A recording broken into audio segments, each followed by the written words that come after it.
देह संबंधी पसारा.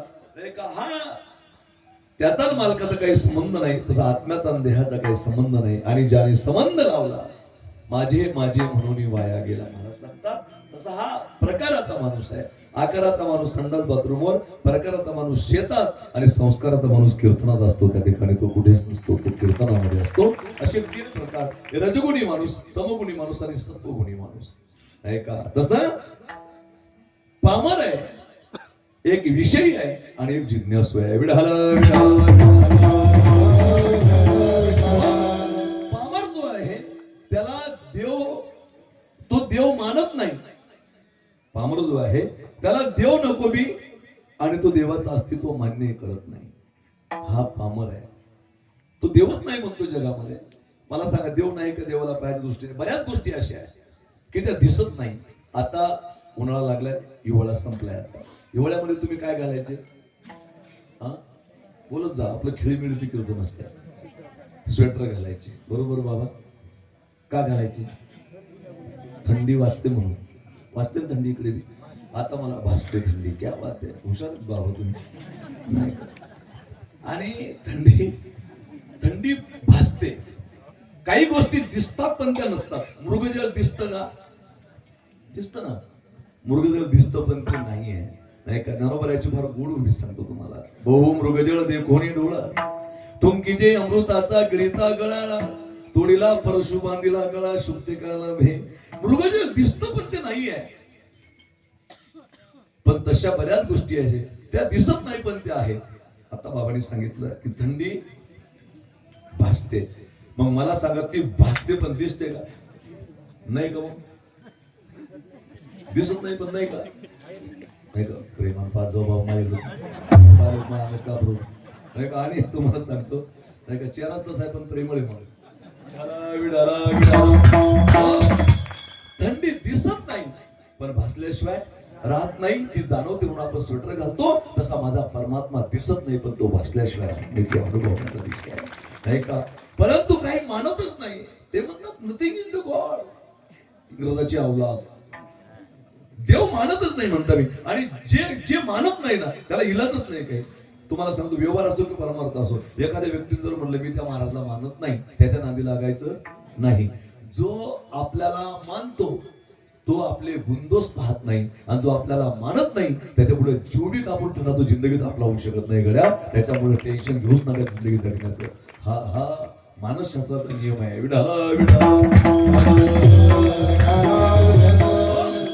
तुम्ही मानतच नाही देव, नाही का? पण एक लक्षात ठेवा, त्याला मान्य करावं लागेल. श्रीमद भागवताच्या 7व स्कंदामध्ये हिरण्यकशिपूचं चरित्र आलेलं आहे. तसं एका गावामध्ये एक बाप नास्तिक आणि पोरग आस्तिक होतं. बाप एकदम नास्तिक आणि तो पोरग म्हणायचं, बाबा आपल्या गावात सप्ताह चालू आहे, 5वं वर्ष आहे, चला सप्त्याला. खेड्यापाड्यावरची ताळकरी आले, त्यांनी सगळे परिश्रम घेत आहेत सगळे. तो म्हणतो काय सप्त्यामध्ये देव ऐकला जातो, देव कळतो काय आहे ते, नाही का? आणि म्हणले देवाने काय केलं रे? म्हणले विश्व त्याने निर्माण केलं. त्याचा बाप म्हणतोय सगळं खोटी गोष्ट आहे. हे विश्व देवानं निर्माण केलं नाही, हे सगळं नॅचरल आहे. जशी गुळात गोडी नॅचरल आहे, नाही का? अरे गुळात गोडी नॅचरल आहे. हे जसं नॅचरल आहे सगळं, तसं हे सुद्धा नॅचरल आहे. आता ते बाप तो बाप होताय, पोरग काय बोलून बापासमोर, पण पोरग हुशार होतं. पोरग म्हणलं ठीक आहे बाबा, तुम्ही मानतच नाही, त्याला काही इलाज बी नाही. आता त्याचा बाप मलकापूरला गेला. पोरानं घरी मस्त पैकी असं निसर्ग चित्र काढून ठेवलं. एकदम मोर आहे, एकदम रंग भरले त्याच्यामध्ये, एकदम निसर्गरम्य चित्र काढून ठेवलं. त्या चित्राकडे पाहिलं की एकदम समाधान वाटायचं. आणि तो बाप संध्याकाळी घरी आला. तो म्हणला खरे हा काय चित्र काढलं बाळा? कोणी काढलं? तो म्हणला काढलं नाही पप्पा, नॅचरल झाले. असं त्या ठिकाणी ब्रश आलं, त्याच्यावर फिरलं, मग रंग आले, त्याच्यात भरले. त्याचा बाप म्हणलं त्या गोळ्या संपल्या, मूर्ख आहेस का तू? अरे नॅचरल कस काय होईल? हे कोणी काढल्याशिवाय थोडी झालं. आणि म्हणले पप्पा हे नॅचरल झाले, आपोआप तयार झालं म्हणलं चित्र. तो बाप म्हणला जो असं म्हणले चित्र आपोआप तयार झालं, मी त्याला गाढव म्हणले. मग तो पोरग म्हणलं बाबा हे चित्र आपोआप तयार झालं, असं जर तुम्ही त्या ठिकाणी असं जो म्हणेल त्याला तुम्ही गाढव म्हणतात, तसे जग आपोआप निर्माण झालं असं जो म्हणून मी त्याला गाढवाचा बाप म्हणू काय? बाप म्हणला तुझ्या प्रश्नाचं उत्तर मला मिळालं. ज्या अर्थी ते चित्र कुणीतरी काढलेलं आहे त्या अर्थी तो काढणारा कुणीतरी आहे. एक सांगू तुम्हाला, भगवंतच असते तो प्रत्येकाला मान्य करावं लागेल. गावात घर जो चालवतो त्याला तुमच्याकडे काय म्हणतात? जो घर चालवतो घरधनी कारभारी. कारभाराशिवाय घर चालत नाही, सरपंचाशिवाय गाव चालत नाही, आमदाराशिवाय तालुका चालत नाही, खासदाराशिवाय जिल्हा चालत नाही, मुख्यमंत्र्याशिवाय राष्ट्र चालत नाही, पंतप्रधानाशिवाय देश चालत नाही. तसे हे विश्व माझ्या भगवंताशी. जेने हे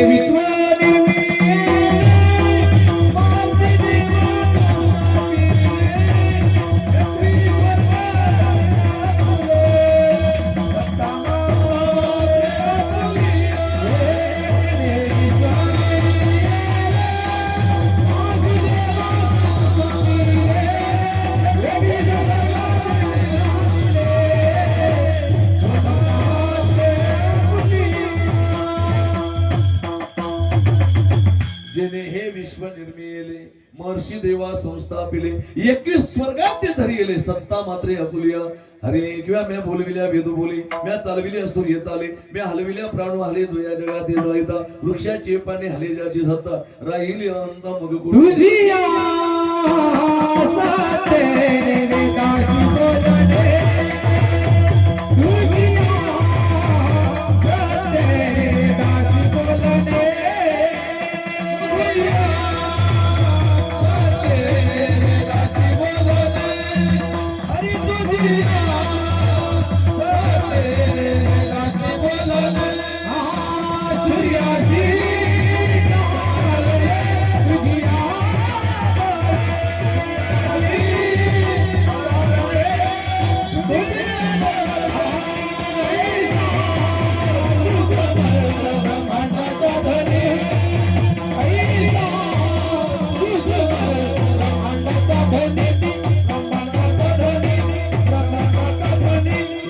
साथे दासी बोलणे.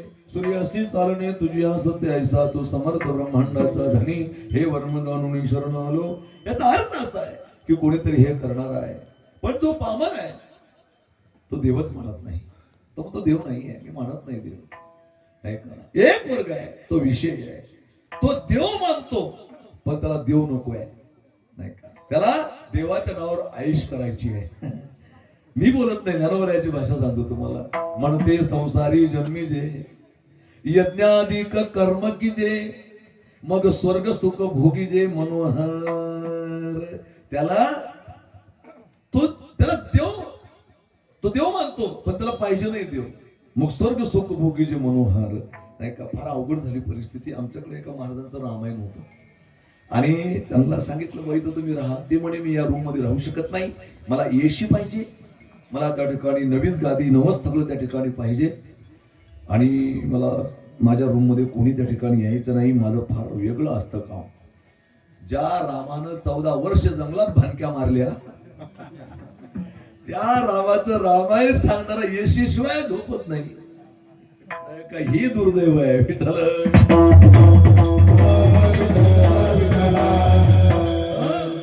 ही शोकांतिका आहे सगळ्यात मोठी. नाही का, त्याला देव पाहिजे पण देवाच्या नावावर त्याला आयुष करायचे. स्वर्ग सुख भोगायचे. स्वर्ग सुखात मध्ये काय, जेता अमरत्व शासन ऐरावता सारिके वाहन राजधानी भुवन अमरावती गंधर्व गात गाणी. सगळं तमाशाचे तिथे गौतमी पाटील सायली त्याला तो आनंद त्या ठिकाणी घ्यायचा आहे. इकडे मी का तुम्हाला माहिती, मला वाटलं की आमच्या मराठवाड्यामध्ये जायचं सगळे विठाला विठाला. हा एक विषय आहे आणि एक मुमुक्ष आहे. इकडे लक्ष द्या. त्याला देव पाहिजे बी आणि तो देवासाठी वेडा झालेला आहे. त्याला देव पाहिजे. नाही का, तो प्रत्येकाला विचारतो काय मी उद्धार पावे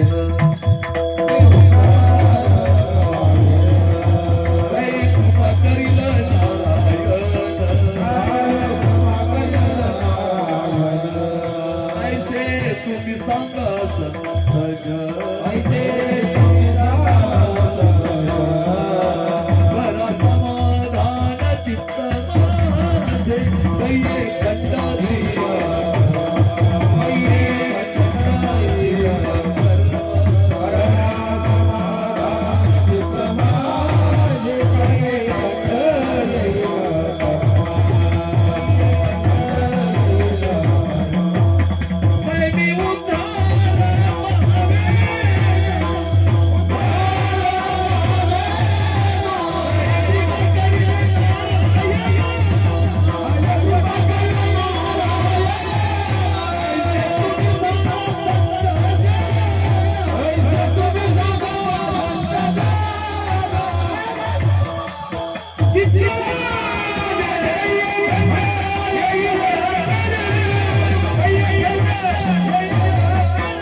नाही का, मला भगवंत दाखवा, काय मी उद्धार पावेन. अरे तो देवासाठी वेडा झालेला आहे. काय कृपा कुसावेसे हे जीवाटे, जे जे भेटे तयाशी देव कृपा करील मज कैलास राखील. हो, तो देवासाठी वेडा झालेला आहे. ओ बाबा सांगा ना मला देवाची भेट कधी होईल. ओ पुंडलिक बाबा दाखवा ना कुठे आहे तर. ऐका, फार प्रत्येकाला तो विचारतोय की मला देव दाखवा. ऐका, जसं श्रीमद भागवताच्या दशमस्कंदामध्ये त्या गोपिका भगवंतासाठी पागल झाल्या, नाही का. चंदनाची चोळी माझे सर्व अंग पोळी, चंदनाची चोळी सर्व अंग पोळी, कानो मनमाळी वेगळी भेटवा का, कानो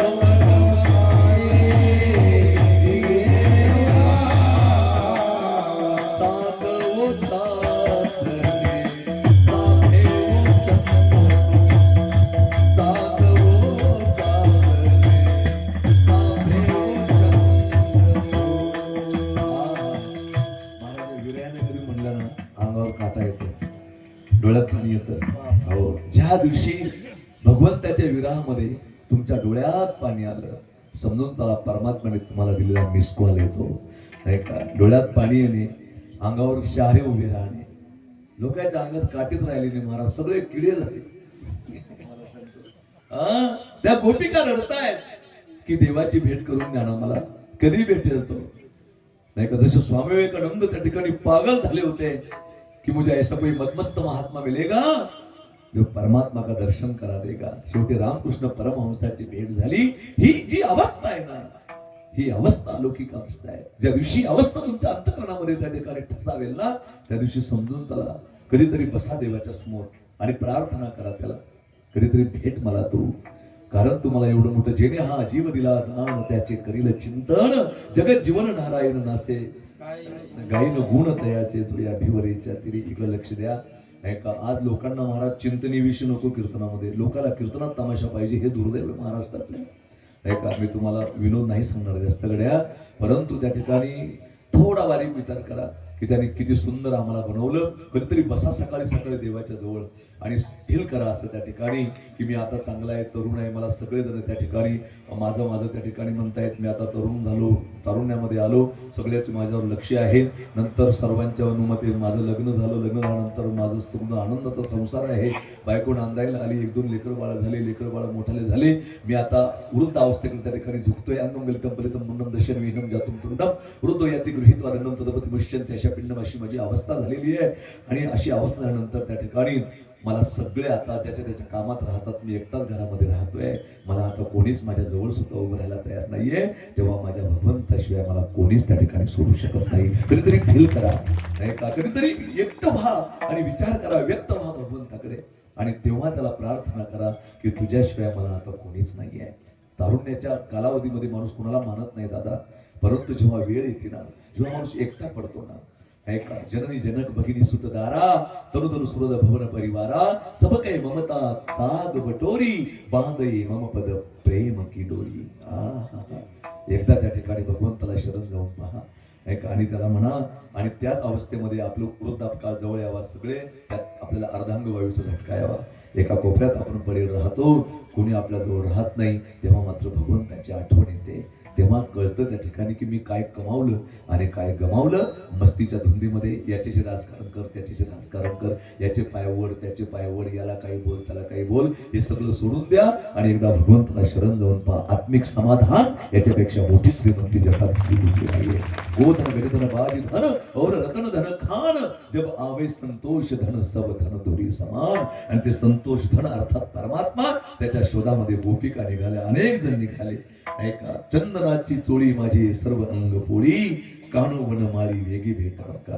महाराजांनी विचारलं, कोणे गावी आहे सांगा विठ्ठल, कोणे गावी आहे सांगा विठ्ठल, कोणे गावी आहे सांगा विठ्ठल, कोणे गावी आहे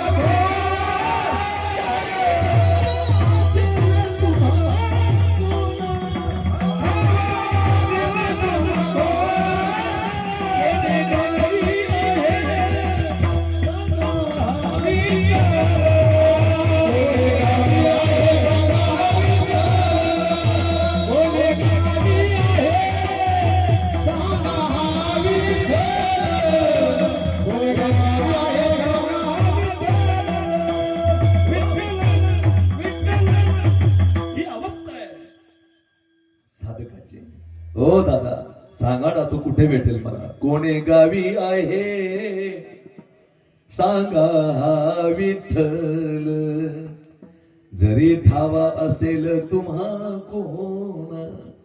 अरे कुठे आहे तो? सांगा ना मला. असा एक मुमुक्षू म्हणा, साधक म्हणा, देवाच्या शोधात निघाला आणि तो प्रत्येकाला विचारत होता, सांगा ना देव कुठं भेटेल? कोणी सांगितलं तुला देवाचा पत्ता सांगणारे एकमेव व्यक्तिमत्व आहे, तू देहूला जा. आणि त्याने विचारलं, ओ दादा तुकाराम महाराज कुठं राहतात? बसला असलं तर कुठं? लोक गावकऱ्याला किंमत राहत नाही महाराज. शिंदे सकाळचं एक वाक्य आहे, महाराष्ट्रामध्ये मोठं व्हायचं असेल तर मरावं लागेल, तेव्हा माणूस मोठा होतो. त्याच्या अगदी मोठा होत नाही माणूस. लोक तर जब तक जिंदा है तब तक निंदा होती है, मुर्दे की तारीफ होती है. विठाला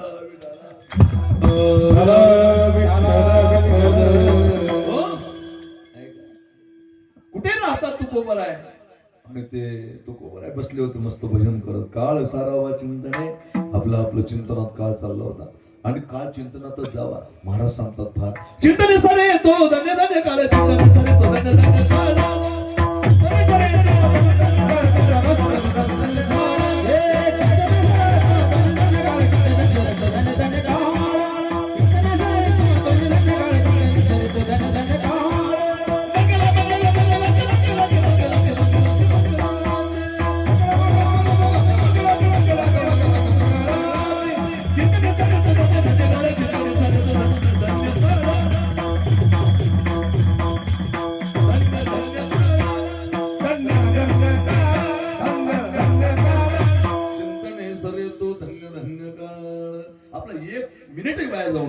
भजन करा, चिंतन जे तुम्हाला. आणि ते तुकोबरायाकडे गेलं. तुकोबराया डोळ्यात पाणी, चेहऱ्यावरचं तेज पाहून ऐका साधू संतांच्या चेहऱ्यावर अलौकिकता असते म्हणत. अरे संत भगवान बाबाला एकदा एका साधकाने प्रश्न केला. संत भगवान बाबा गडकर आणि त्या साधकाला प्रश्न केला. साधकाने भगवान बाबाला, बाबा तुमच्या चेहऱ्यावर एवढं तेज कसं काय? तुमचा चेहरा एवढा तेजस्वी कसा काय? तुम्ही काय खाता? कोणाला प्रश्न केला? भगवान बाबाला. संत काय खातात? तुका म्हणे खातो आनंदाची. भगवान बाबा म्हणले, मी काही नाही, मी साधं साधं पोळी भाकरी खातो, दुसरं काही नाही आहे. पण मग एवढ्या चेहऱ्यावर तेज कसं काय? काही नाही म्हणले, सहज आहे. नाही म्हणले, बाबा खरं सांगा ना. भगवान बाबांनी उत्तर फार गोड दिलं. ऐका. भगवान बाबा म्हणले, तुला खरं सांगू का? ज्याच्या तेजानं सूर्यचंद्र तेजस्वी होतो तो आमच्या हृदयामध्ये राहतो, त्याच्यामुळे आमच्या चेहऱ्यावर ऐका आदित्य कदम तेजो हो असा जो आहे, ज्याच्या तेजानं सूर्य तेजस्वी आहे, तो परमात्मा आमच्या हृदयामध्ये राहतो. म्हणून तुम्ही वारकरी पहा, काळा सावळा का असे ना संदीप बुवा, पण मस्त वाटतो, आनंद वाटतो वारकऱ्याकडे पाहिल्यानंतर. एखादा किती वेळ असा एक अलौकिकता आहे. तसं तुकोबरायाच्या चेहऱ्यावर भक्तीचं तेज आहे. आणि तो गेला तुकोबरायाच्या समोर. तुकोबरायाच्या डोळ्यातलं पाणी गळागळा वाहू लागलं. नाही का? एक वाक्य सांगतो डोंगरजी महाराजांचं, रोना सबसे बडी भक्ती आहे. नाही का? पण ते रडणं अंतकरणातून पाहिजे. बरं आमच्याकडे एक महाराज धरला, आता झेडूबाम लावून रडणार असं नाही. कीर्तनाची वेळी रडे पडे लोळे, प्रेमाविन डोळे करतात ती महाराज सांगतायत. ती रडणं असं हलका बुबल सर ती रडी मायाचं पण ते ऍक्टिंग होती. अंतकरणातून अश्रू असावे त्या डोळ्यातलं पाणी. एक सांगू का?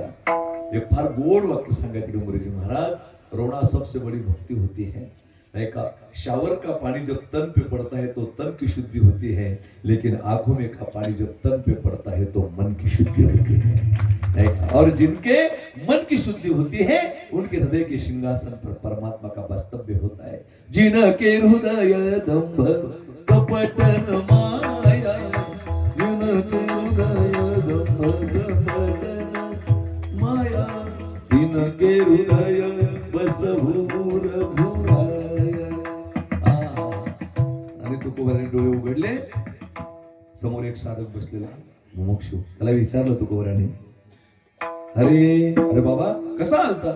ते रडायला लागलं. नाही का? रडायला लागलं ते म्हणले, बाबा मला देवाची भेट करून द्या, मला देवाला बघायचंय. देव पाहिजे मला.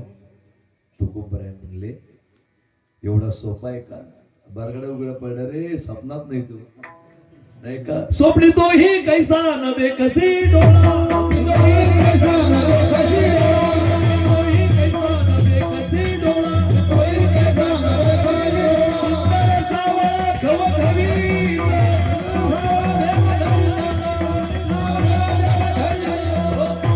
स्वप्नात यायला तयार नाही तो परमात्मा. एवढा सोपा आहे का? नाही म्हणले, पण माझी इच्छा आहे त्याला भेटायची. अरे मग महाराज म्हणले त्याला भेटासाठी 4 मार्ग आहे. योग मार्ग आहे, कर्म मार्ग आहे, ज्ञान मार्ग आहे आणि भक्ती मार्ग आहे. अरे एवढे मार्ग ओलांडून पुढे जायचं आहे, नंतर तो आहे. मग म्हणले याच्यातला सोपा मार्ग नाही का? म्हणले अवघड आहे सगळे. योग मार्ग तो एवढा सोपा नाही. संतांनी त्याचा निषेध केला. योगाची आवाटा जे निघाले गा सुवटा, त्या दुःखाचा चिवाटा भागाला. अरे योग मार्ग सगळ्याला साधल का? सगळ्यात जर म्हणलं रामदेव बाबा सारखं करायचंय, शक्य करा. तुमचं नाव काय? विजय पाटील. हा, तुमच्याशी काम आहे मग जाता जाता. आणि विठ्ठल ऐका ना, अभिनंदाचा भाग बाजूला ठेवा. एक परिस्थिती अशी आहे, अशीच आहे परिस्थिती. योग मार्ग सगळ्याला जमल का? विजय दादा सगळ्याला जमणार नाही. सगळ्यांना जर मला एक माणूस एक म्हातारा म्हणलं मला रामदेव बाबा सारखं करावं वाटायला, ते म्हणले हरिद्वारला जाऊ शकत नाही, तुम्ही आस्थाच्या रोज सकाळी बसा टीव्ही जवळ आणि बाबा सांगतो तसं करा, तुमची तब्येत चांगली होईल. हे बसलं टीव्ही जवळ, हे बाबा. आणि तेवढ्यात रामदेव बाबा आले टीव्ही मध्ये. रामदेव बाबा म्हणले चलो तैयार हो जाओ योगा के लिए, सुखासन में बैठ जाओ, मैं जैसा बोलूंगा वैसा ही करना वरना अनर्थ हो जाएगा. अंदर सांस लो और जब तक मैं नहीं बोलूंगा छोड़ने का नहीं. म्हाताऱ्या श्वास मध्ये घेतला, गेली लाईन, मेलन ते. योग मार्ग एवढा सोपा, संतांनी त्याचा निषेध केला. शरीर शोषण प्राण निरोधन मनोजय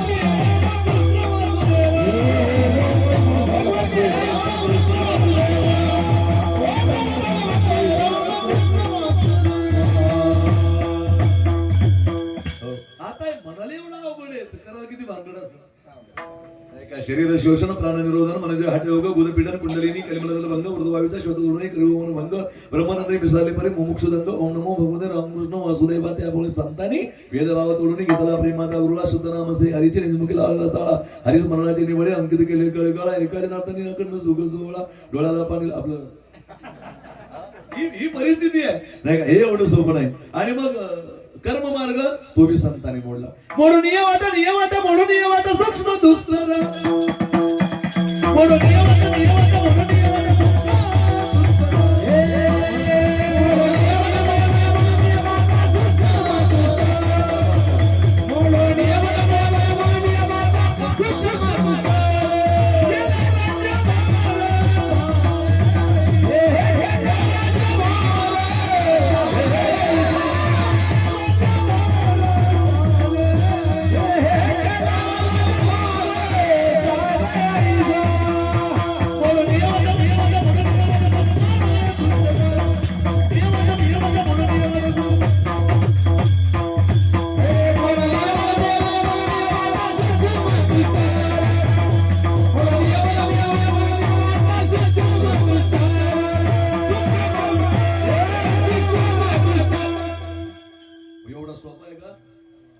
अरे मोडून या वाटा सूक्ष्म दुस्तर केला राजभार झाले ऐसा. मग कर्म मार्ग बी कठीण आहे. मग काही लोक म्हणतात ज्ञान मार्ग लय सोपा आहे. मग लोक ज्ञान मार्ग काय म्हणतात? चांगलं कीर्तन करणे, चांगली कथा करणे, चांगलं भागवत सांगणे, हे ज्ञान आहे काय? ही कला आहे. ज्याचं जमलं त्याचं जमलं आणि ज्याचं पांगलं त्याचं उचाकलं, ही कला आहे. अरे ज्ञान मार्गामध्ये 3 दोष जावं लागतात. मल, विक्षेप आणि आवरण. अरे अरे इकडं लक्ष द्या. 3 दोष जावं लागतात. मल, विक्षेप आणि आवरण. मल म्हणजे पाप करण्याची वृत्ती. विक्षेप म्हणजे काय? मनाची चंचलता. ऐका ना, मनाची चंचलता आहे. तुम्ही आता काय करू लागले? आता काय करू लागले तुम्ही? बोला ना विजू भाऊ, आता काय करू लागले तुम्ही? कीर्तन ऐकू लागले. पण मनाची चंचलता एवढी खतरनाक आहे. वाजे अरे बसा, उठल्या खुशाल.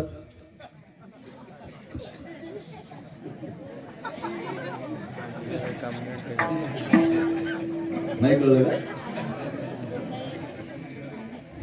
काय करता आता बोला. आजी उठली नाही म्हणून काय नाही, पण तुम्ही कीर्तनातून लगेच कुठे गेले? आजीकडे लगेच.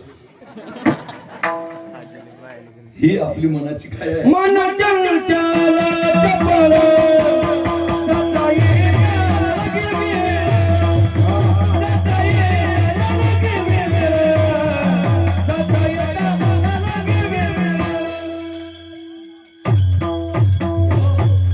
चंचल चपळ जाता येताना लागे वेळ. लगेच तुम्ही मागं पाहिलं.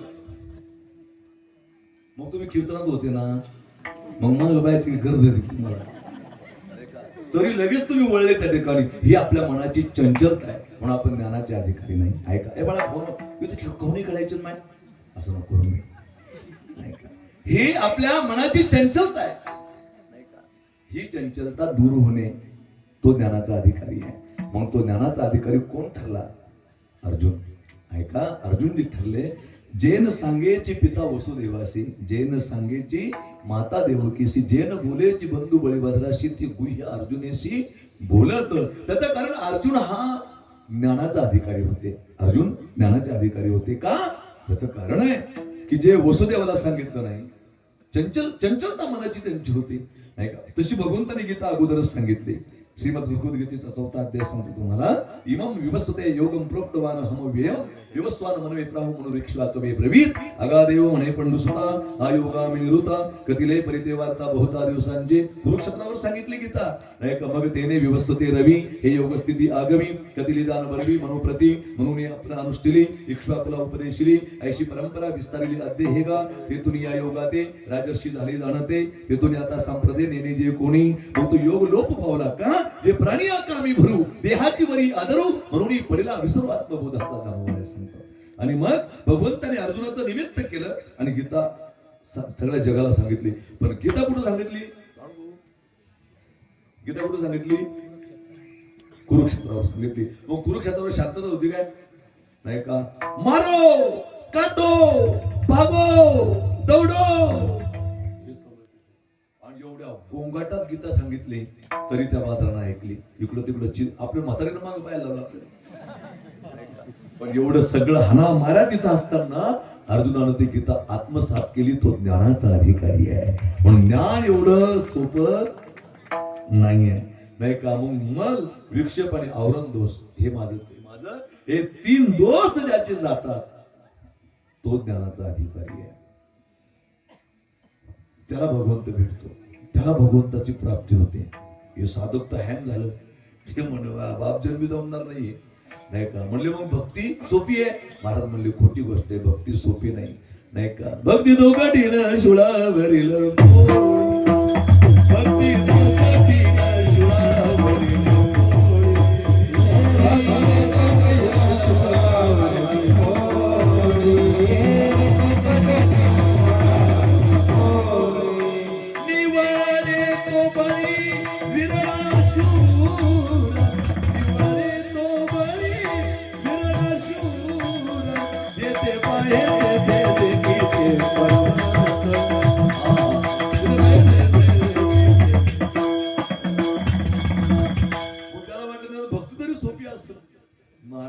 अवघड आहे. ती किती अवघड आहे हे सांगायला का आपला अर्धा तास जाईल. मला येत नाही समजा, घ्या पालखी पुढे. पण ते म्हणला योग मार्ग कठीण आहे, ज्ञान मार्ग कठीण आहे. ते म्हणला बाबा माझ्या पुण्याजवळ बाप आहे, सोपं सांगा ना. मग महाराज म्हणले सोपं सांगू का? तरी हा सूल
शब्द आहे, तिथं काहीतरी प्रॉब्लेम असल्याशिवाय राहत नाही. नाही का? महाराज म्हणले आता योग मार्ग तुला पेलणार नाही, भक्ती मार्ग, ज्ञान मार्ग, कर्म मार्ग.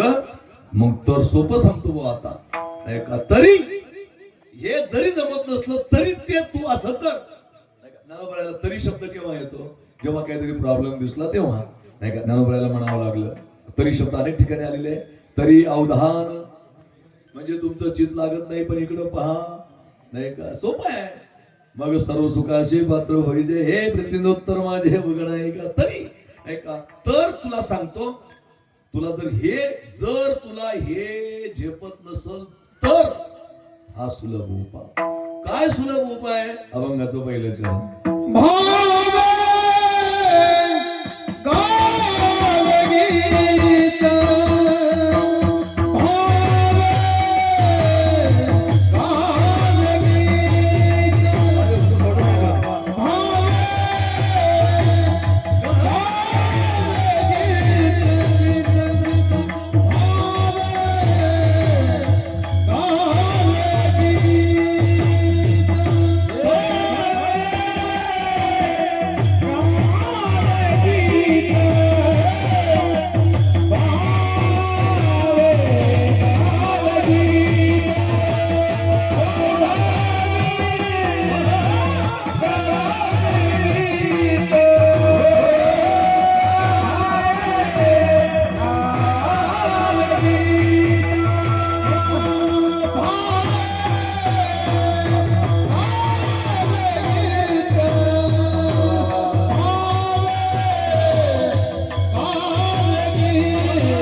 भावे गावे गीत, भावे गीत, भावे गावे गीत.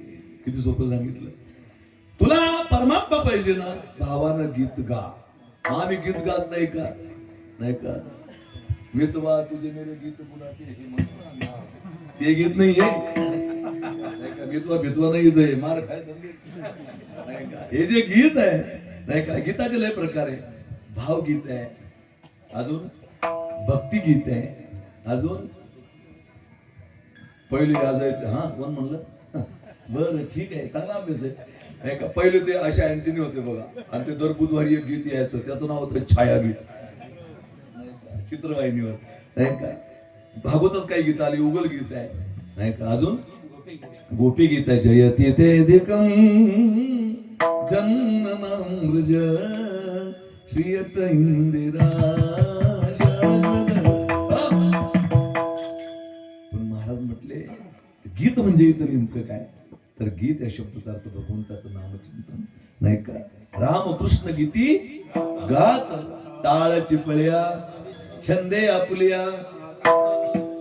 हे गीत सांगितलं. कृष्ण विष्णू हरी गोविंद माझ्या नामाचे निखिल प्रबंध नाही का. माझी आत्मचर्चा विशद दंड गाते. हे गीत पण कसं का? भाव, परमार्थात भाव महत्वाचा आहे. मला आपली वेळ संपत आली, लक्ष द्या नाही का. भगवंताला प्राप्त करायचं असेल, भावेन देवम कलया नरेंद्रो धनेन कांता युक्तेन शत्रू सत्येन मित्रम कृपयाच पुत्रम ज्ञानेन मोक्ष मोक्ष मानयेति. शास्त्रकार त्या ठिकाणी तुम्ही सांगताय देवाला आकडायचं असेल ना तर भावे गावे गीत. आम्ही गात नाही का भावानं गात नाही? आम्ही गातो पण त्याच्यामध्ये भाव. देवा कारणे भाव तस्मात द्यावीन लगे फार सेवित झाले एक चित्त तरी बहुत एवढ्यासाठी नका करू आता हातगा किंवा काही न लगे एक भावाची कारण. तुका म्हणयान विठोबाजी मीराबाई भजन करायच्या ऐका. आणि मीराबाईची कीर्ती अशी तानसेनच्या कानावर गेली. अकबर बादशाह दरबारामध्ये गाणारा तानसेन त्यांच्या कानावर कीर्ती गेली मीराबाईची.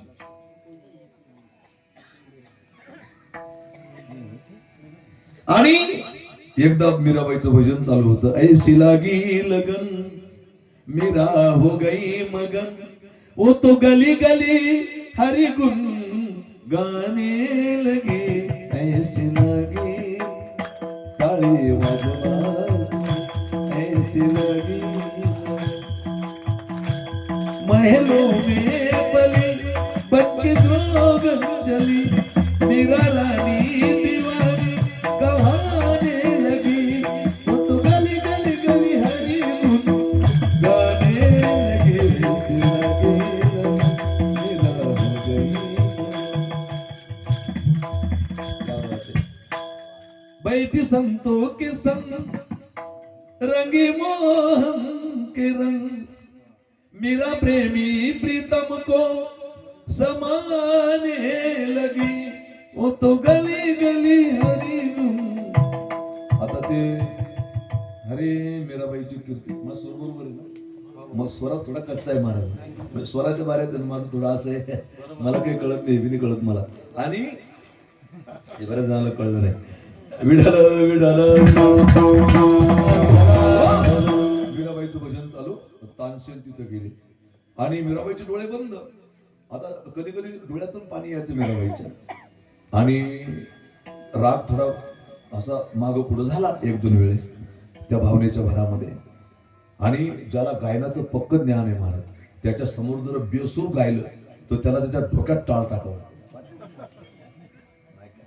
त्याला ज्याला स्वराचं ज्ञान आहे त्याला बेसूर सहन होत नाही, असूर म्हणतात. आणि मीराबाई गात असताना कधी कधी असं कमी जास्त झालं. थोड्यात मीराबाईने डोळे उघडले. पाहतात तर समोर तानसेन आहे जो त्या ठिकाणी ज्यांनी मेघ मल्हार म्हणलं की फणी पडायचा, दीपराग म्हणलं की दिवे लागायचे. तेवढ्यामध्ये त्यांनी मीराबाईने विचारलं त्यांना, तानसेनजी आप कब आए? बोले आपला जो भिपला शुरू था जब वो केदार में चला गया तब मैं आ गया. मीरा जी आप गाती बहुत अच्छे हो लेकिन स्वर से गाओ. मीरा जी ने कहा सही बात बताओ तानाजी, स्वर से नहीं भाव से गाओ और प्रेम से गाओ. परमात्मा स्वर नहीं. गिरिधर लाल तो भाव का भूखा राग कला नहीं जानत तू का. म्हणून राग से नाही. राग आला तर चांगली गोष्ट आहे गायचं म्हणतोय मी नाही का. पण ज्याला नाही त्याला काहीच कळत नाही. नाही तयावीन भोकेला विठ्ठल मग भावे गावे गीत शुद्ध करो.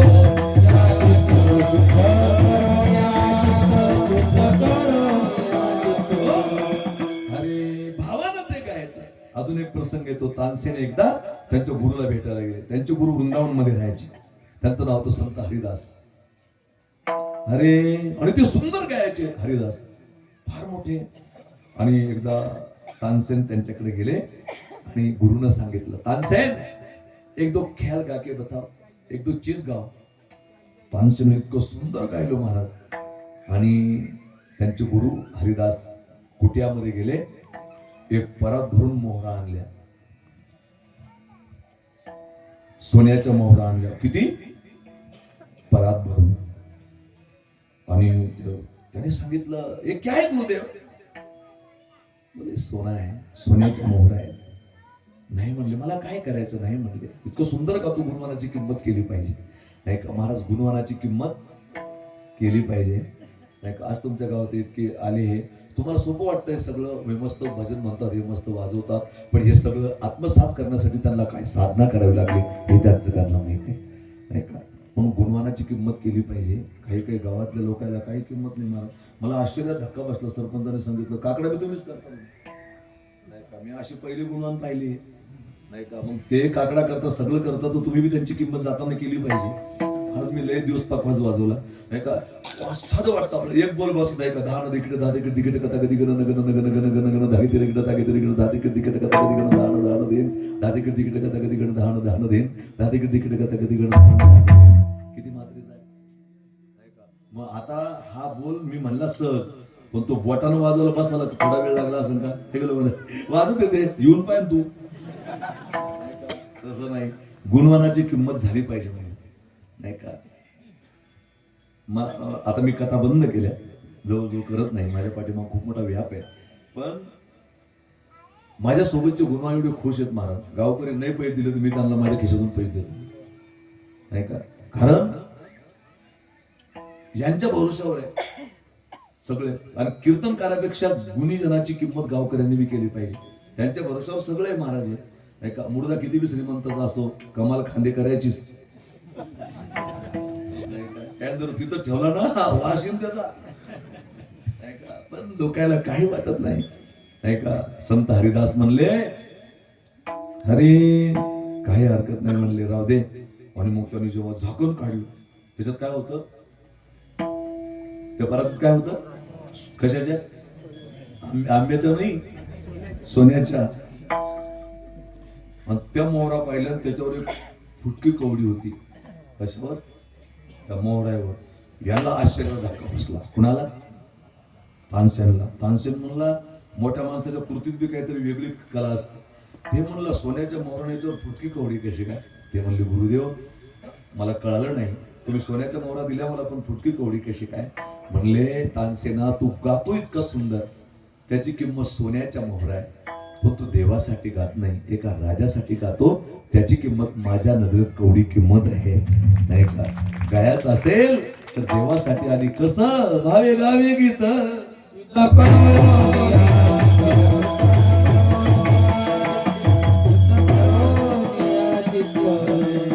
चित्त शुद्ध करून भजनी भजावे शुद्ध करून या चित्त तुझ व्हावा आहे देव तरी हा सुलभ हो पाव मग काही पत्य सांगितले अभंगाच्या पुढच्या चरणात आणि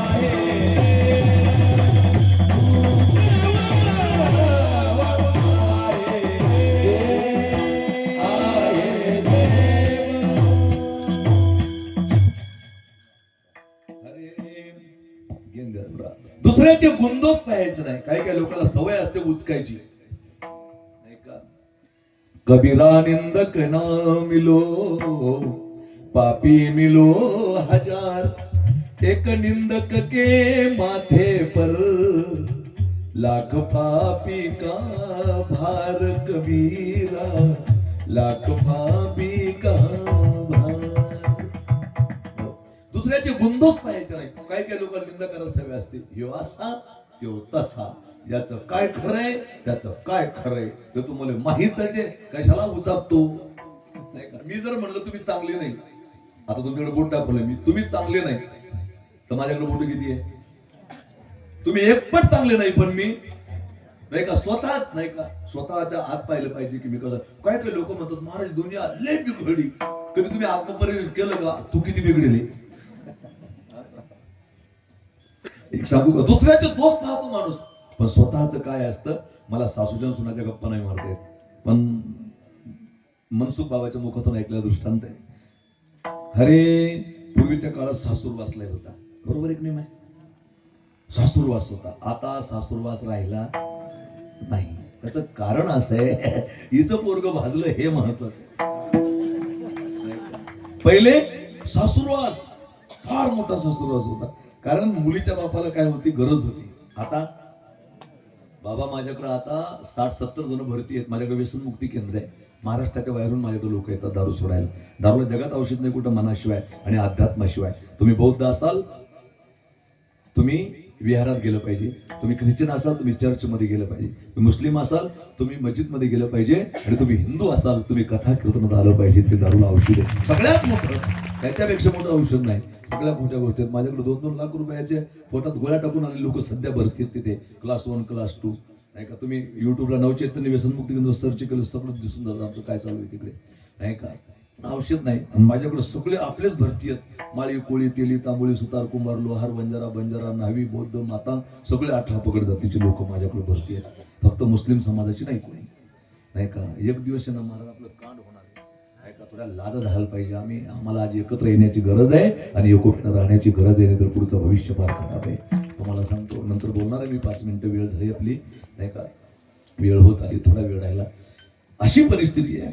आणि कमीत कमी 25-26 बिगर लग्नाची पोरं आहेत महाराज नाही का. आणि जो उठला तो त्या पोरायला बोलू राहिला, कीर्तनकार असो का कोणी बी असो, आमच्या गावात ट्रक भरणं देव भरण, आमच्या गावात असं होईल. अरे कशाला दिवस तो त्याला, त्यांचा बी काय दोष आहे लेकरांचा. कोणी म्हणतं जमीन नाही, कोणी म्हणतं काही नाही.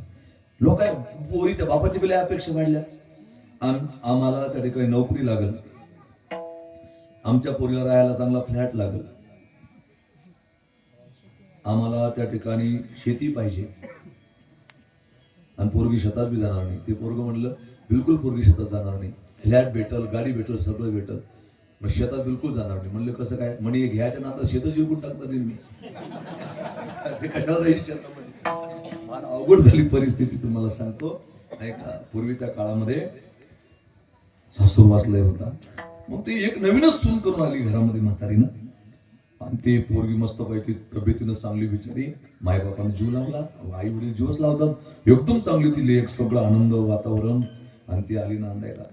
पण ती पोरगी पहिल्या दुसऱ्या मुलाला आल्यानंतर सासूनं आपलं रंग दाखवायला सुरुवात केली. तिनं चहा केला की म्हातारी चहा पिऊन घ्यायची, कप बसची हातात द्यायची. काय चहा केला, आम्ही नव्हतो माय अशा. जेवायला बसली, काय भाजी केली, आम्ही नव्हतो माय अशा. आम्ही 4 वाजता उठो, तू तर 5:30ला उठे, आम्ही नव्हतो माया अशा. आता हे कायम टॉर्चर करणं लावलं तर ती पोरगी सुधरल का खराब होईल विजू. ती तब्येतीनं अशी वीक होत चालली. ती शब्द परत तिथं ध्रुपदच झाला गजरीच्या. काही झालं, आम्ही नव्हतो माया अशा, आम्ही नव्हतो माया अशा. एक दिवस म्हातारी गावाला गेली, म्हाताऱ्यानं पाहिलं सासऱ्यानं तिच्या की सुनबाई अशी कोण झाली.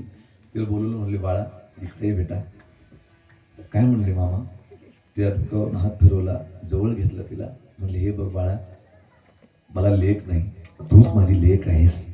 हे विचार ज्या घरात आहे त्या घरात रामायण आहे. तुम्हाला सांगतो मी नाही का. तूच माझी लेक आहेस बाळा, मला लेक नाही, तूच माझी लेक म्हणून मी तुला पाहतो. पण बाई तो जेव्हा लग्न झालं तो 60-65 किलो वजन असलं, तो आता 50-55 किलोवर आली असून बाई तू अशी तब्येतीनं खराब काय झाली माय, काय कारण आहे मला सांग ना बाई.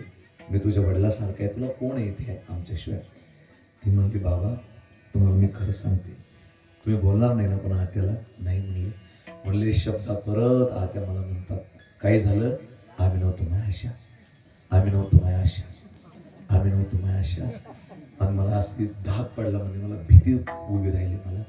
ते म्हणले मला आता म्हातारी घरी आली, तिनं असं म्हणलं एवढंच मग बस बस आम्हीच बरे आहे, नका तुम्ही बोला त्या, आम्हीच बरे आहे म्हणे. मग म्हणले तुला जेवढं सांगतो तेवढं कर बाळा. ठीक आहे म्हणले मामा. दुसऱ्या दिवशी म्हातारी गावाहून आली, सकाळीच म्हातारी उठली. तिसऱ्या दिवशी झोपतून उठली, तोंडाला पाणी आणलं पाणी, थंडच नाही, काय पाणी तपवत, तुला अक्कल नाही, आम्ही नव्हतो माया अशा. ते म्हणली आत्या बस करा, आम्ही लय चांगले आहे. म्हातारीले पंखाखाली घाम फुटला. मग म्हातारी शांत.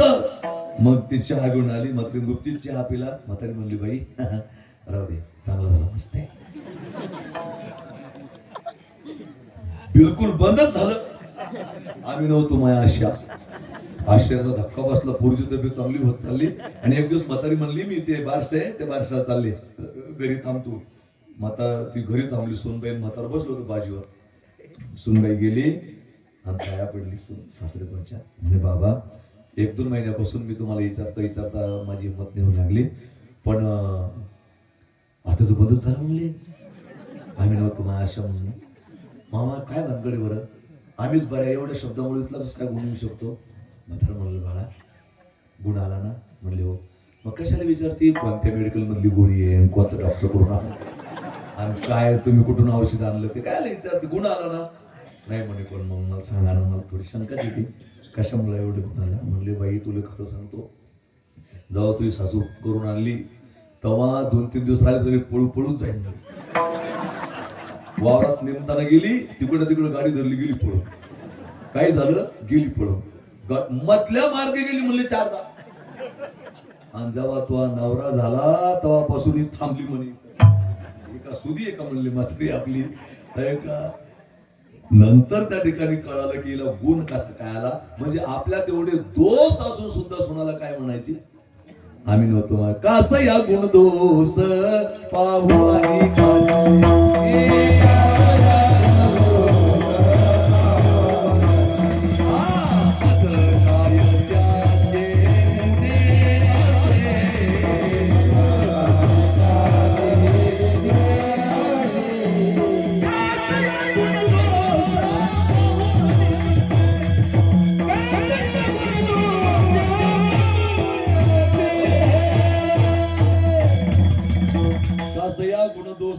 आणि मज काय त्याचे उणे असते.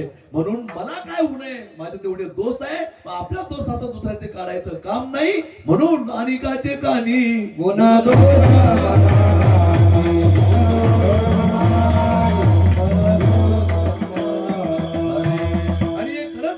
मस्तक ठेंगणं. आता पटापटा पुढे चालतो करी संतांच्या चरण का.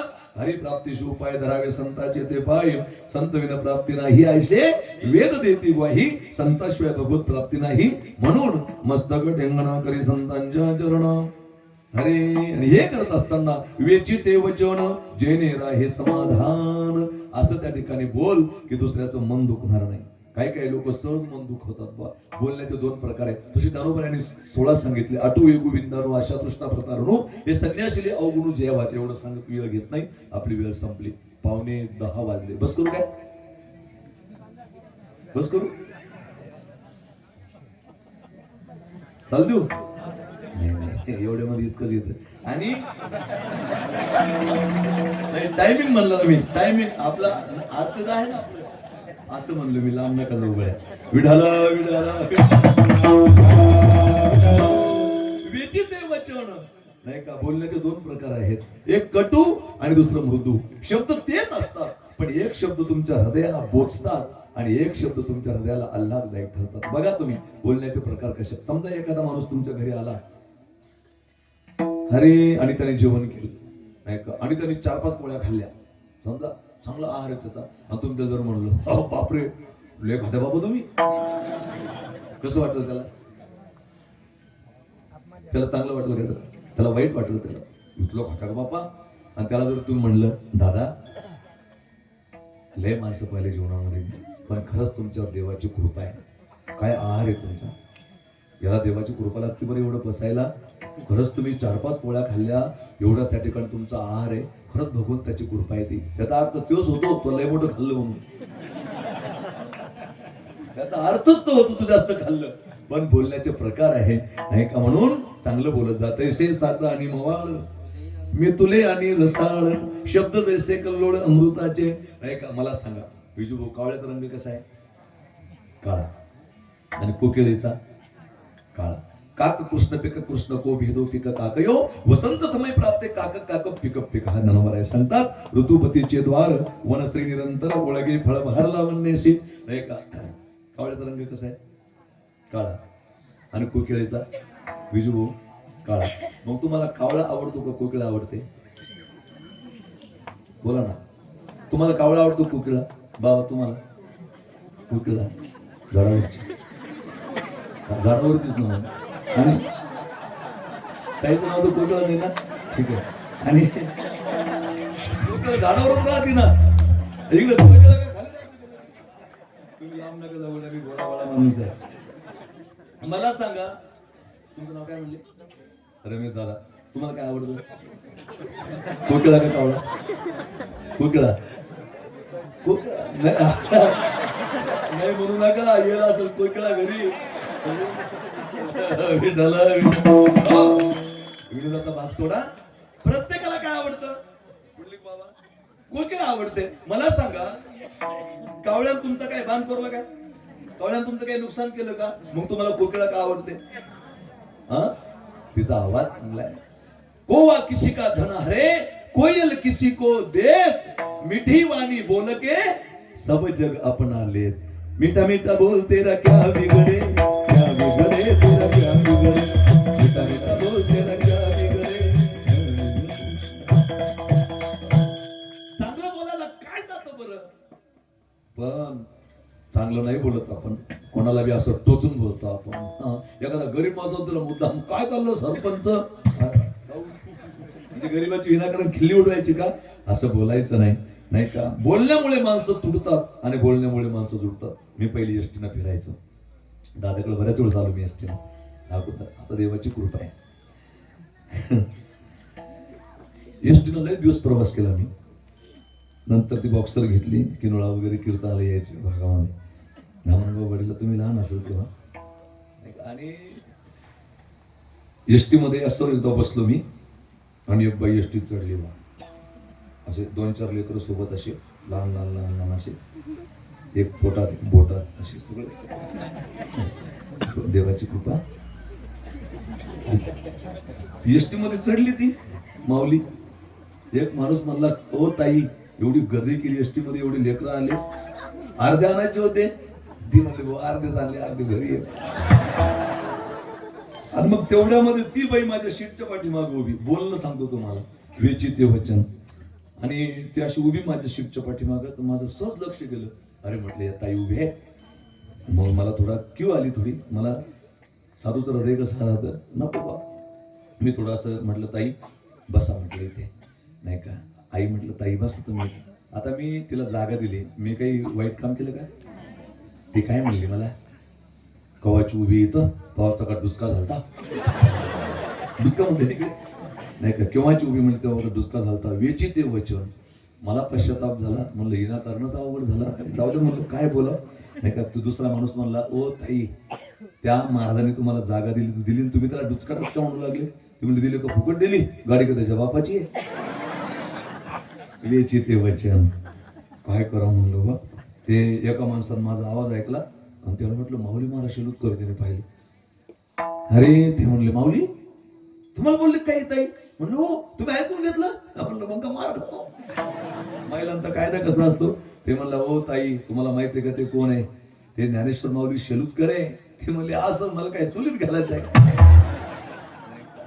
असं बोलणं असतं काय? वेचिते वचन, जेणे राहे समाधान. असं कधी बोलायचं नाही जेणेकरून आपल्यापासून कुणाचं अंतःकरण दुखणार नाही. बघा तुम्ही, बोलणं तेच असतं, पण एक बोलणं माणसाला त्रासदायक ठरतं. बघा तुम्ही, तुम्हाला एकदम उदाहरण देतो साधं. हरी 1 2 3 4 5 6 7 8 9 10 11 12 13 1 2 3 4 5 6 7. कितीपर्यंत म्हणलं संदीप भाऊ? कितीपर्यंत म्हणलं? कसं वाटलं तुम्हाला ऐकायला? गोड वाटलं का नाही? आता म्हणतो, 1 2 3 4 5 6 7. आता चांगलं वाटलं का तुम्हाला? नाही का? 13 मी अगोदर पण म्हटलं आणि 13 नंतर पण म्हटलं, पण एका 13नं तुम्हाला सत्व गुणाकडे वळवलं आणि एका 13नं तुम्हाला रजगुणाकडे वळवलं. हे शब्द आहे, नाही का? हे शब्द आहेत. म्हणून महाराज म्हटले, वेचिते वचन, जेणे राहे समाधान. आणि करत असताना अजून एक त्या ठिकाणी आचारसंहिता शिकवली, अभंगाचं शेवटचं चरण. तुका म्हणे फार, तुका म्हणे फार, तुका म्हणे फार, तुका म्हणे फार, तुका म्हणे फार, तुका म्हणे फार, तुका म्हणे फार, तुका म्हणे फार. भोळा परमोपकार, भोळा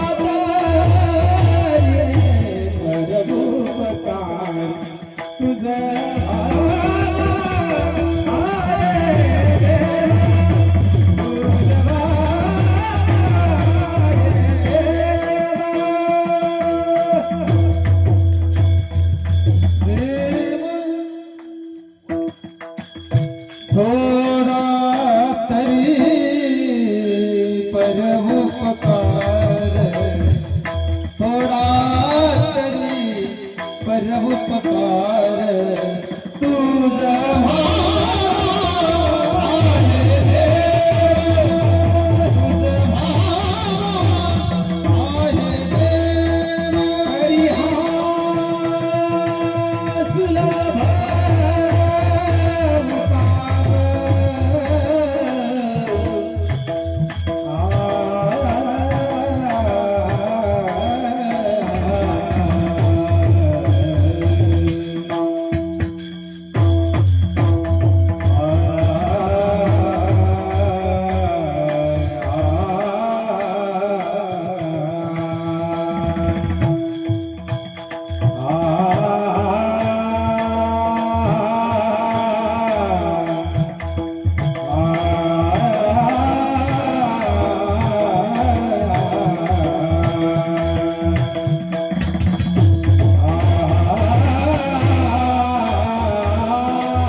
तरी परोपकार तुझ व्हावा हे देव, तरी हा सुलभ पाव.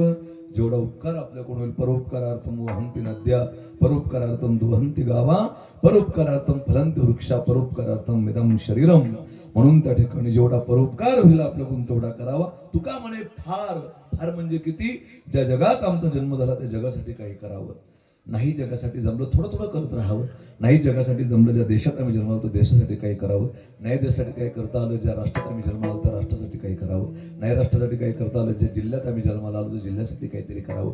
नाही जिल्ह्यासाठी काही करता आलं ज्या तालुक्यात आम्ही जन्माला आलो त्या तालुक्यासाठी काहीतरी करावं. नाही तालुक्यासाठी करता आलं त्या पंचक्रोशीत आमचा जन्म झाला त्या पंचक्रोशीसाठी काही करावं. नाही पंचक्रोशीसाठी काही जमलं ज्या गावात आमचा जन्म झाला त्या गावासाठी काहीतरी करावं. नाही गावासाठी काही करता आलं ज्या गल्लीत आम्ही राहतो त्या गल्लीसाठी काहीतरी करावं. नाही गल्लीसाठी काही करता आलं ज्या शेजाऱ्या पाजाऱ्यासोबत आम्ही राहतो त्यांच्यासाठी काहीतरी करावं. नाही शेजाऱ्या पाजाऱ्यासाठी काही करता आलं ज्या घरात आम्ही राहतो त्या परिवारासाठी काहीतरी करावं. नाही परिवारासाठी काही करता आलं नाही स्वतः व्यसनमुक्त जगावं. नाही तसं जमलं त्यांनी पॉयझन घ्यायला काहीच हरकत नाही. कशाला जगतो तू नाही का मग तुका म्हणे फार नाही जमत तू स्वतः थोडा तरी परोपकार तुझ व्हावा हे देव. बाबे गावे गीत शुद्ध करून या चित्त तुझ व्हावा हे देव तरी हा सुलभ हो पाव. अनेकाचे कानी गुणदोष म्हणा नानी तुझ व्हावा हे देव तरी हा सुलभ उपाव. मस्तक ठेंगणा करी संतांच्या चरणा तुझ व्हावा हे देव तरी हा सुलभ उपाव. वेचिते वचन जेणे राही समाधान तुझ व्हावा हे देव तरी हा सुलभ उपाव. तुका म्हणे फार थोडा तरी परोपकार तुझ व्हावा हे देव तरी हा सुलभ उपाव. 5 मिनिटं राहिले माझ्याकडे. 5 वाजून त्या ठिकाणी 10 वाजून 5 मिनिटांनी मी कीर्तन सोडणार आहे. म्हणजे बरोबर 10ला सोडणार नाही. कोणाला देत असताना माल असा लळत दुमत द्यायला पाहिजे असं तारोतार देऊन चिकट लोकांची नाही का. अर्ध्या मिनिटासाठी सर्वांनी हात वर करायचे. अर्ध्या मिनिटासाठी सर्वांनी 1 मिनिट भजन करा. हरे डोपार कुमारी डोपार कुमारी जय जय जय डोपार कुमारी डोपार कुमारी विठ्ठली कमलवा हरी राजनान देव भगवान की आदि चिंता मणि समस्त सद्गुरु गजानन महाराज की पार्वती पते हर हर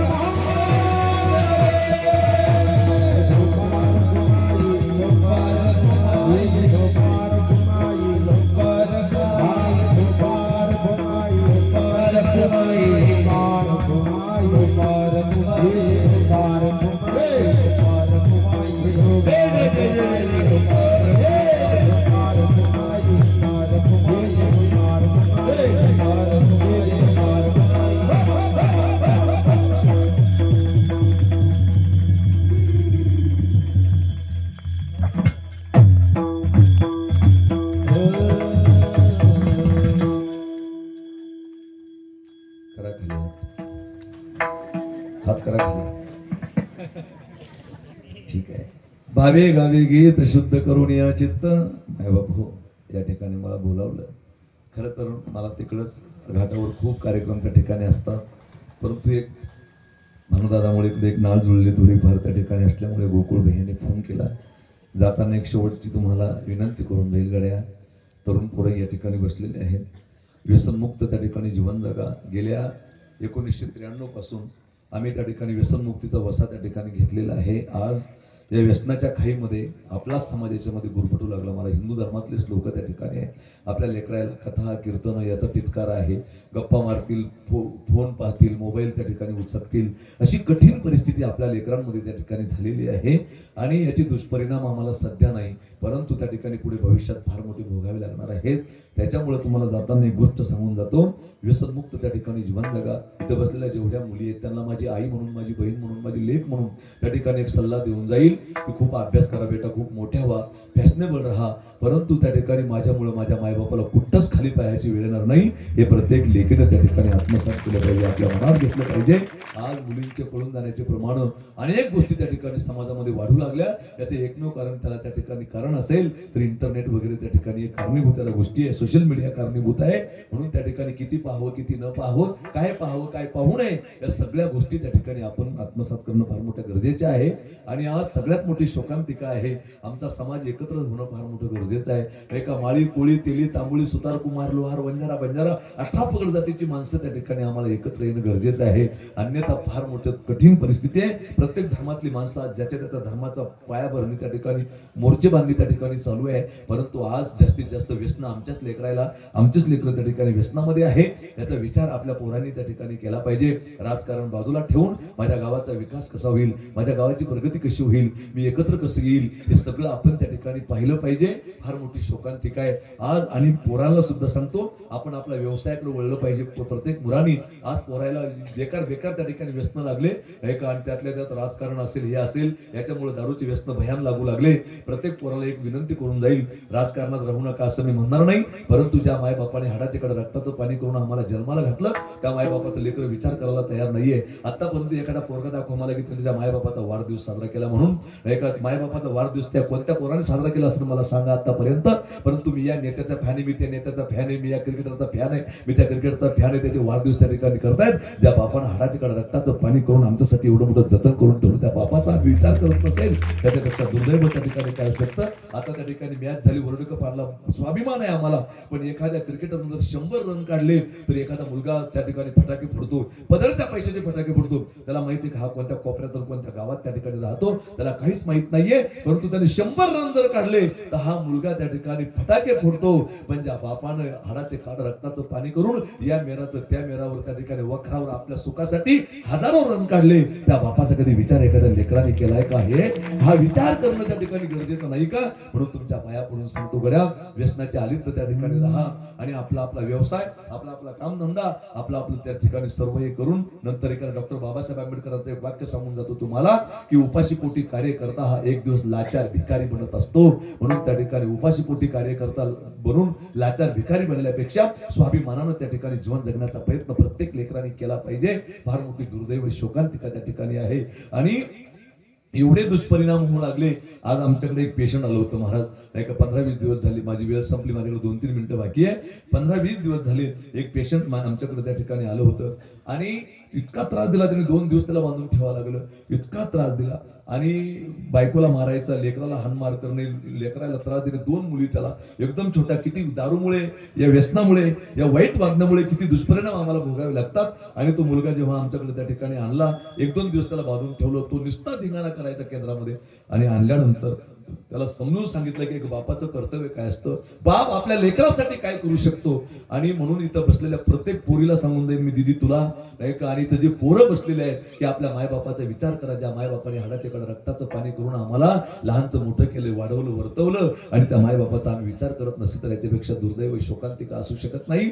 महाराज मला अजून आठवतं, एका मुंबईला टाटा हॉस्पिटल आहे, कॅन्सर हॉस्पिटल, आणि त्या टाटा हॉस्पिटलच्या बाजूला केम हॉस्पिटल आहे. आणि एक माणूस एका त्या गल्लीबोळामध्ये शिरला आणि एक बावल्याचं दुकान होतं आणि त्या बावल्याच्या दुकानामध्ये तो त्या ठिकाणी गेला.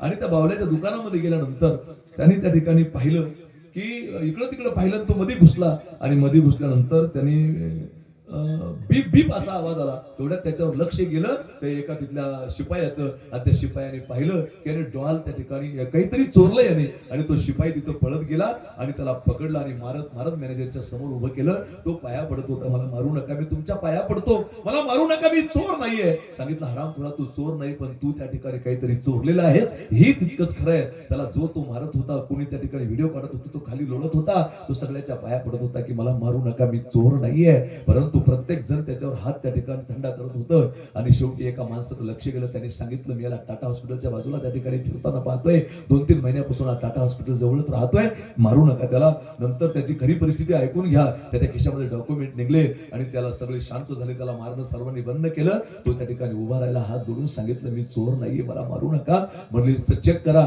चेक जेव्हा केलं तेव्हा त्या ठिकाणी द्वार सापडली त्याने चोरलेली, त्याच्या कमरेला त्या ठिकाणी त्याने खोसलेली होती. सांगितलं हरामखोरा काही होत नाही, पण तू चोरी केलीस. त्याने सांगितलं माझी खरी परिस्थिती ऐकून घ्या, मी परिस्थिती काय आहे, मी डॉल का चोरली, मी ती बाहुली का चोरली, का चोरली सांग. त्याने सांगितलं 6 महिने झाले माझी पत्नी होती, माझी पत्नी, आम्ही दोघंजण आनंदाचा सुखाचा संसार होता आणि माझी मुलगी त्या ठिकाणी. आणि एक दिवस माझ्या पत्नीला अटॅक आला आणि माझी पत्नी अटॅक मध्ये वारली आणि माझी लेक पहिल्या वर्गामध्ये. आणि मग आता असं वाटलं आता माझी लेक आहे, लेकीच्या भरोश्यावर आपण त्या ठिकाणी राहू. परंतु एक दिवस माझ्या लेकीची तब्येत बिघडली. नंतर कळालं की तिला कॅन्सर आहे म्हणून, आणि मी तिला कॅन्सर हॉस्पिटलमध्ये या ठिकाणी घेऊन आलेलो आहे. 2-3 महिने झाले. माझी बायको तर मेली, कोणीच नाही. एक आधार होता माझी लेक माझ्यासाठी, सगळं काही मिळाली लेक माझ्यासाठी आहे. परंतु आज सकाळी डॉक्टरनं 5:30 वाजता जाहीर केलं की तुमची लेक आता काही तासाची सुट्टी आहे, ती काही तासात मरणार आहे. आणि सकाळी सकाळी मी ती मला पाहून हसली आणि तिनं मला सांगितलं, पप्पा मला डॉल पाहिजे, मला बाहुली सोबत खेळायची इच्छा आहे. परंतु मी 4 ठिकाणी मी पैसे मागितले, कोणीच मला त्या ठिकाणी पैसे दिले नाही. काय करावं, लेकीची इच्छा आहे, काही तासाची ती सोबती आहे. म्हणून मी विचार करत होतो की आता माझ्या लेकीची अंतिम इच्छा मी पूर्ण करायला पाहिजे. म्हणून त्या ठिकाणी फिरत आल्यानंतर तुमचं दुकान मला दिसलं हो दादा, आणि तुमचं दुकान मला दिसल्यामुळे मी तुमच्या दुकानामध्ये त्या ठिकाणी शिरलो आणि माझ्या लेकीच्या सुखासाठी मी त्या ठिकाणी ती डॉल चोरली आहे. माझा काय दोष आहे मला सांगा? हा बाप असतो बऱ्या, हे बापाचं त्या ठिकाणी कर्तव्य असतं. हा बाप एवढं त्या ठिकाणी आपल्या लेकरासाठी कशाचाच विचार करत नाही. तेवढ्यामध्ये सगळ्यांच्या हातातले मोबाईल खिशात गेले, सगळ्यांनी ते व्हिडिओ डिलीट केले, सगळ्याच्या डोळ्यात पाणी होतं. मॅनेजरचे डोळे भरून आले आणि मॅनेजर त्या ठिकाणी आला. मॅनेजरने त्याला कडकडून मिठी मारली, आपल्या गल्ल्यामध्ये 10,000 रुपयाचं बंडल काढलं आणि त्याच्या हातावर टेकवलं. दादा, हे 10,000 रुपये त्या ठिकाणी घे.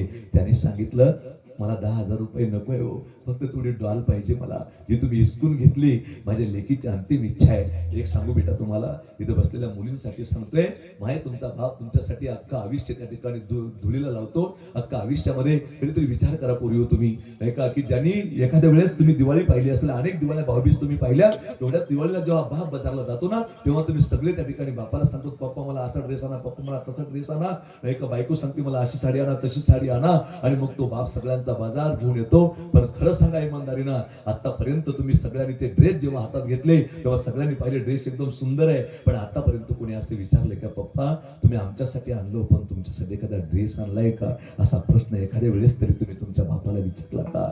कधीच नसेल विचारला तुम्ही, नाही का, पप्पा तुम्ही एवढं आमच्यासाठी आणलं सगळ्या घरासाठी, पण तुमच्यासाठी तुम्ही काय आणलं? असा प्रश्न कोणीच नाही विचारला बरं. कारण जो त्या ठिकाणी रात्रदिवस आपल्या परिवारासाठी झटतो ना, त्याला बाप म्हणतात त्या ठिकाणी. आणि त्या बापानं बापाचं कर्तव्य पार पडलं पाहिजे आणि त्या लेकराने सुद्धा त्या बापाचा विचार केला पाहिजे. एका कवीनं फार सुंदर वर्णन केलेलं आहे. मी कविता वगैरे म्हणत नाही, कीर्तनामध्ये सहज आले म्हणून त्या ठिकाणी सांगतो. कवीनं फार सुंदर वर्णन केलंय. बाप स्वाभिमानी बाळा, बाप कणखर कळा, त्याच्या हृदयात सुद्धा लाजाळूची संवेदना, त्याची पहाडाची छाती, त्याचे हृदय गुलाब, त्याच्या घामाच्या थेपाला हिऱ्या मोत्याचा रुबाब. बाप तलवार ढाल, बाप पेटती मशाल, बाप जागतो म्हणून घर झोपते खुशाल. बाप घराचा तो पाया, आई कळस त्यावर, जेव्हा खचतो ना पाया तेव्हा कोसळते घर. उलाढाली करतो हा बाप फक्त घरासाठी, शिव्या शापया जगाचे सारे घेतो आपले माथी. कधीतरी आपल्या बापाची उशी चाचपून पहा. कवी प्रशांत म्हणतात की बापाची उशी कधीतरी चाचपून पहा. ज्या दिवशी तुमच्या बापाची उशी तुम्हाला ओली लागली ना, समजून चला तुमचा बाप काहीतरी पश्चातापाने त्या दिवशी रडलाय. त्याने एवढं मोठं हाडाचे काढ रक्ताचं पाणी करून तुम्हाला जपलंय. परंतु तुम्ही जर त्याला धोका देत असेल, त्याला सोडून जर त्या ठिकाणी तुम्ही राहत असेल, तर त्या ठिकाणी त्या बापाला कधीतरी पश्चाताप होतो आणि त्याची उशी कधीतरी चाचपून पहा. ज्या दिवशी ती उशी तुम्हाला ओली लागेल, तुमचा बाप तुमच्या सुखासाठी त्या ठिकाणी रडलाय. कुणाला इच्छा नाही वाच्या शिवाय खायची, कुणाला इच्छा नाही बाजारामध्ये मालकाच्या शिव्या खायची, पण माझ्या लेकराच्या पोटाची खळगी भरण्यासाठी, माझ्या लेकराची मला फी भरायची आहे, माझ्या लेकराला ड्रेस नाहीये, आणि सगळं सहन करतोय ना, तो फक्त परिवाराच्या सुखासाठी करतोय. त्याचा विचार कधीतरी केला पाहिजे बेटा, की माझा बाप, माझा परिवार माझ्यासाठी त्या ठिकाणी काय करतोय, नाही का. त्या चार्ली चॅम्पियन म्हणायचे की मला पाण्यात भिजायला आवडतं. चार्ली चॅम्पियनला विचारलं तुम्हाला पाण्यात भिजायला का आवडतं? त्यांनी सांगितलं माझ्या दुःखाचे अश्रू जगाला दिसत नाही ना, त्याच्यामुळे मला पाण्यात भिजायला आवडतं. हे एका बापाचे उद्गार त्या ठिकाणी आहे. बाप म्हणजे कसारे जसा पाण्यातला मासा, त्याच्या डोळ्यातला थेंब कोणा दिसणार कसा. आणि बाप कधीच रडत नाही. पण ज्या दिवशी तू लेकेला, मला सुद्धा एक लेक आहे आणि मी 1-2 मुली दत्तक घेतलेल्या आहे. मला त्या ठिकाणी चांगल्या प्रकारे माहिती आहे की बापाचं दुःख काय असतं ते, नाही का. फार अवघड परिस्थिती असते. आणि जेव्हा ती लेक तिच्या घरी जाते ना, नाही का, कोणावरच निरीक्षण करू नका, पण त्या मंडपात फिरणाऱ्या बापाकडे एकदा पहा तुम्ही, नाही का, त्याच्या अंगावरचे कपडे पहा, नाही का, त्याचा चेहरा पाहतो, प्रत्येकाच्या पाया पडत राहतो. आणि शर्ट जरी वर चांगलं घातलं असेल ना, आत डोकावून त्याची बनियान फाटलेली असते, त्याच्या पायातला बूट त्या ठिकाणी फाटलेला असतो. प्रत्येकाच्या पाया पडतो की माझी लेक चालली हो, आता पुन्हा भेटणार नाही मला माझी लेक, लवकर तुम्ही सगळेजण त्या ठिकाणी या. आणि तो बाजूला राहतो. आणि जेव्हा ती लेक वाटी लावायची असते ना, तेव्हा ती गाडीमध्ये लेक बसलेली असते, तेव्हा ते सगळे त्या खिडकीतून पाहते, गाडीच्या चुलत्या काक्या सगळ्या असतात, पण तिचं लक्ष जाते इकडं तिकडं, चौऱ्या बावऱ्यासारखी पाहते. तेव्हा काकू विचारते, बाई तू काय पाहू लागली? ती म्हणते, काकू सगळं दिसतात, पण माझा बा कुठे आहे? एकदा मला माझ्या दादाला भेटू दे ना जाता जाता.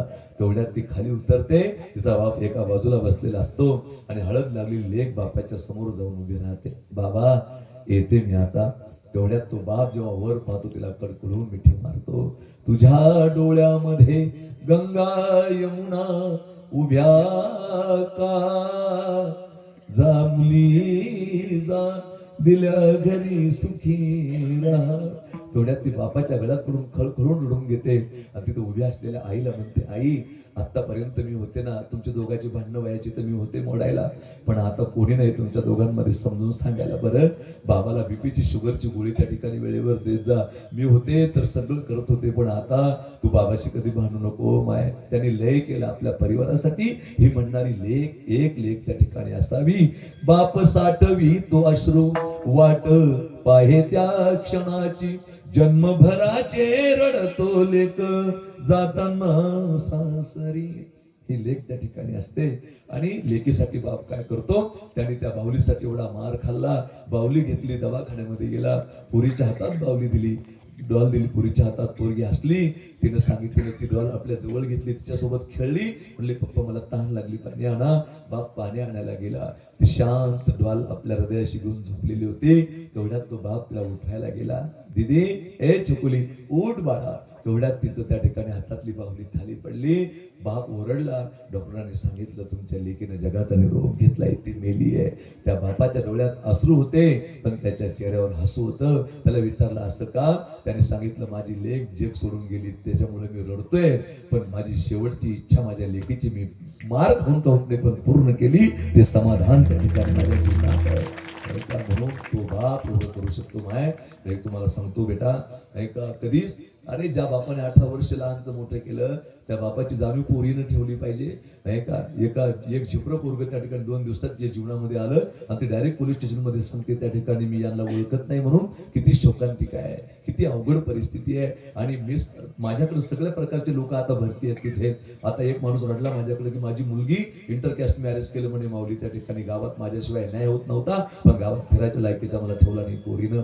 नाही का, ही अवस्था आहे. आणि एक सांगतो बाळा, जाताना एक सांगून जातो, शेवटी लक्षात असू द्या, ज्याही पुरीनं स्वतःचा मनाचा निर्णय घेतला, तिच्या पदरात पश्चातापाशिवाय दुसरं काहीच नाही पडलं त्या ठिकाणी. हा 99% अनुभव आहे. नाही का, नंतर तिला कळतं की याचे 1 रुपया कमाई नाही, काही नाही. आणि मग मारझोड त्या ठिकाणी होते. नंतर तिला ती दुनिकून मुक्ते. आत्महत्येशिवाय दुसरा पर्याय राहत नाही. नाही का, आता लव जिहादला बळी पडलेल्या एका मुलीची मुलाखत मी काल ऐकली. 4 लेकरं झाली तिला. तिनं सांगितलं, माझा हिंदू धर्म त्या ठिकाणी एकदम पवित्र आहे, नाही का, परंतु मी काय फसली माझं मला माहिती आहे. म्हणून त्या ठिकाणी प्रत्येकानं हा विचार केला पाहिजे.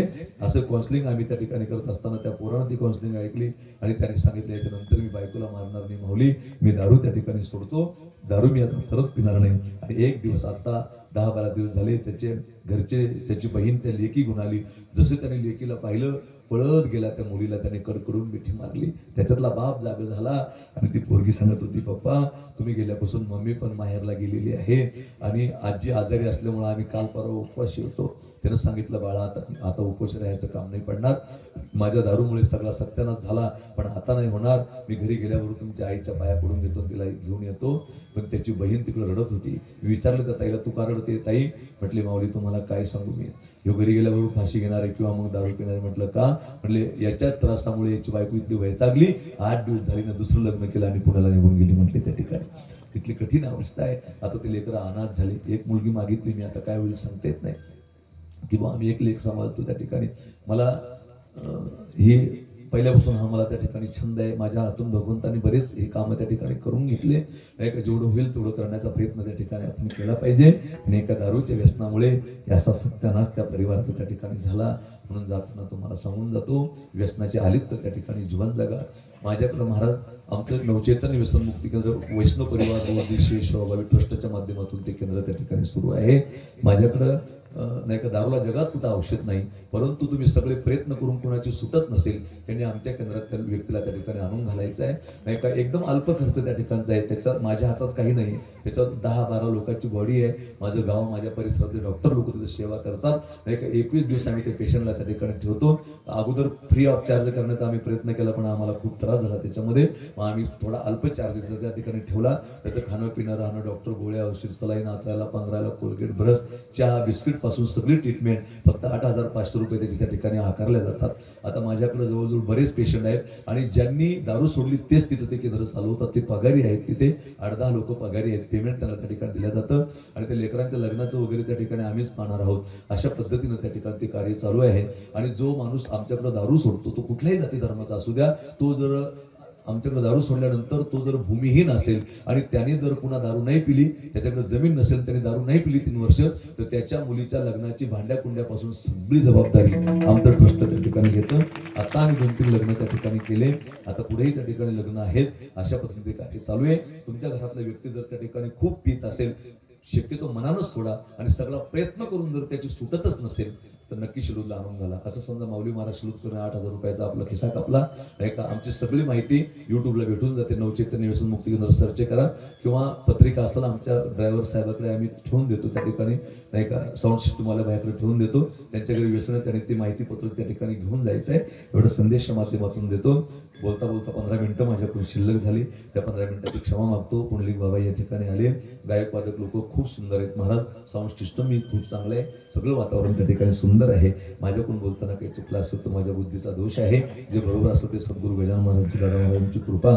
महाराजांनी गोड मृदंग वाजवला आणि सुंदर त्या ठिकाणी गायन केलं. सर्वांना धन्यवाद देतो. माझ्याकडून कमी जास्त झालं मला बोला. गोकुळ भाऊला बोलू नका, हे कुठून आणलं होतं बॉस, नाही का.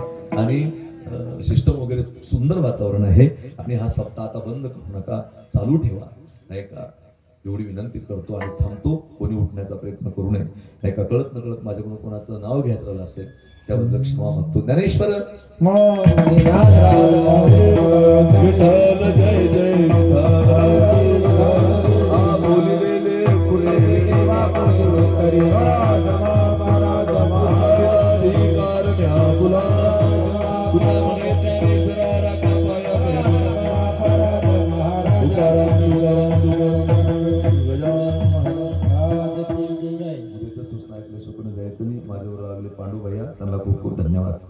जय जय हरी. आज आपल्या सप्ताहाचा दुसरा दिवस. हरिभक्तपरायण ज्ञानेश्वर महाराज माऊली शेलुतकर यांनी भावे गावे गीत सिद्ध करून या चित्त